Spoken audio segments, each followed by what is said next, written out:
dostlar, mən bugün çox maraqlı bir şəhərə düşmüşəm. Bu şəhərin adı Fiqurlar şəhəridir. Burada yaşayanlar adi insanlar yox, riyazi fiqurlardırlar. Evlər isə fiqurlardan tikilib. Gəlin onlara yaxınlaşaq və onları yaxından tanıyaq. Üçbucaq səhnəyə gəldi. Salam dostlar, mən üçbucağam. Mənim üç tərəfim, üç bucağım var. Məni hər yerdə görə bilərsiniz. Yol nişanlarında, şam ağacında və s. hər yerdə görə bilərsiniz. Mən az tərəfi olan bucağam. Oval hər kəsdən vacibliyini bildirmək üçün önə gəldi.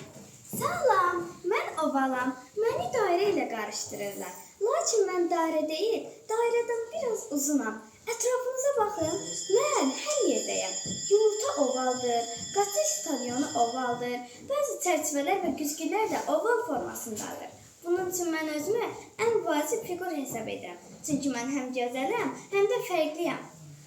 Amma görürəm ki, siz özünüzü ən vacib fiqur hesab edirsiniz. İndi görək ən vacib fiqur kimdir? Trapezi sözü başladı.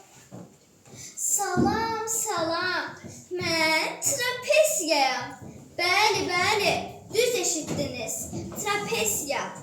Mənim biraz adım fərqli söylənə bilər. Ancaq mən çox maraqlı bir figuram. Mənim 4 tərəfim var.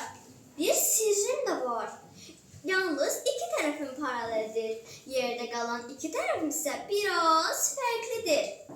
Əgər ətrafa diqqətlə baxsanız, əslində mən hər yerdə varam.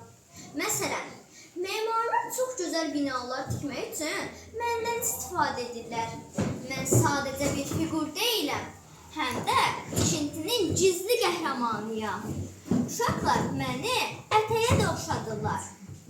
Dairə yumrudur, üçbucaq möhkəmdir, kvadrat səliqəlidir. Ancaq mən çox gözəl görünüşlü bir figuram.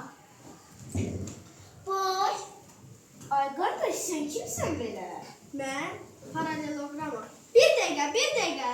Hamınız özünüzü çox vacib hesab edirsiniz. Amma mən hələ danışmamışam. Mənim 4 tərəfim var. Yəni güclü, biraz da ağıllı figuram. Mən çox maraqlı figuram. Mənə oxşayan şeylərə baxın. Bəzi masaların yan tərəfləri, döşəmələrin bəzi formaları, hətta bayraqların və nişanların bəzi hissələri. Mən riyaziyyatda da çox vacibəm. Mühəndislər, riyaziyyatçılar məni çox sevir. Çünki kvadrat və düzbucaqlı da əslində mənim qohumlarımdır. Deməli belə çıxır ki, onlar özlərini mənə oxşadırlar. Ona görə deyə bilərəm ki, mən olmasam fiqurlar ailəsi biraz kasıb görünər. Kvadrat təmkinlə söz-söhbətə qoşuldu. Salam, mən kvadratam. Mənim 4 tərəfim var. Hamısı bərabərdir.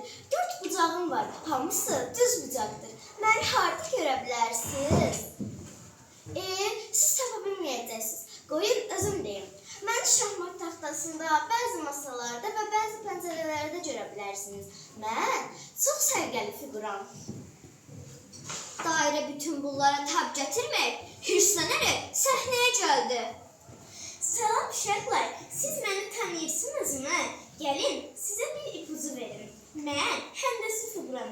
Məni fəza figuru ilə qarışdırmayın, ha? Yaxşı.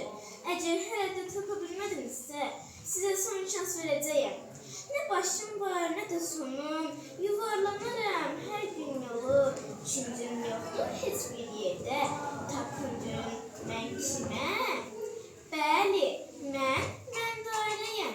Mən figurların ən sərbəst olduğum üçün özümlə fəxr edirəm. Hey! Kənarda bir səs gəldi. Məni unutmuşsunuz. Bu düzbucaqlıdır. İndi isə gəlin onu dinləyək. Salam dostlar, mən düzbucaqlıyam. Mənim 4 tərəfim var. Amma 2 tərəfim uzun, 2 tərəfim qısadır. Məni zərfdə, telefon ekranında, kitabda və s. bir çox yerdə görə bilərsiniz. Hətta şəhərimizdəki uca binaların tikilməsi üçün məhz mənim formamda daşlardan istifadə olunur. Görürsünüzmü mən nə qədər vacib bir figuram? Şəhərimizdəki binalar belə mənim formamdadır. Uşaqlar, görürsünüzmü? Riyaziyyat hər yerdədir. Hər bir sənətdə riyaziyyatdan istifadə olunur.